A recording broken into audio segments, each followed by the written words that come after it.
ஒளிபரப்பாகிட்டு வர எதிர்நீச்சல் சீரியல்ல பிரியதர்ஷினி நடிச்சிட்டு வராங்க. இவங்களுடைய தம்பிக்கு திருமணம் நடந்திருக்கு. அந்த வீடியோவை சோஷியல் மீடியால ஷேர் பண்ணியிருக்காங்க. இப்போ பிரியதர்ஷினி எதிர்நீச்சல் சீரியல்ல ரேணுகா என்ற முக்கியமான ரோல நடிச்சிட்டு வராங்க. இந்த சீரியல்ல அவங்களுடைய யதார்த்தமான நடிப்பை கொடுத்துட்டு வராங்க. அண்ட் இவங்களுடைய தங்கை தான் டிடி என்கிற திவ்யதர்ஷினி. இவங்க பிரபல தொலைக்காட்சியில ஆங்கரா இருந்தாங்க. இப்போ பல நிகழ்ச்சிகளை தொகுத்து வழங்கிட்டு வராங்க. இன்னில தான் டிடியுடைய தம்பி தர்ஷனுக்கு திருமணம் நடந்திருக்கு. அந்த திருமணத்தை ரொம்பவே எளிமையான முறையில் குடும்பத்தினர் அண்ட் நெருங்கிய உறவினர்கள் மட்டுமே கலந்து கொள்ளும் வகையில் நடந்திருக்கு.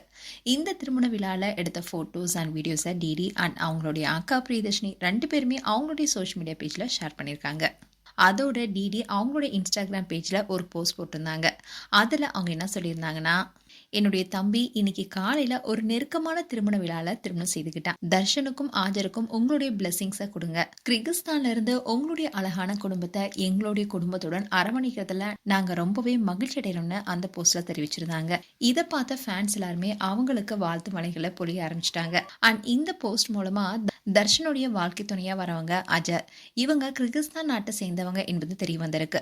சர்வதேச கலாச்சார இனிப்புடன் அமைந்த இந்த திருமணம் ரசிகர்களிடையே பெரும் வரவேற்பு பெற்றிருக்கு. அண்ட் அதே சமயம் இவங்களுடைய திருமணம் எந்த விதமான பிரம்மாண்ட விளம்பரங்களும் இல்லாம எளிமையா நடந்திருக்கு.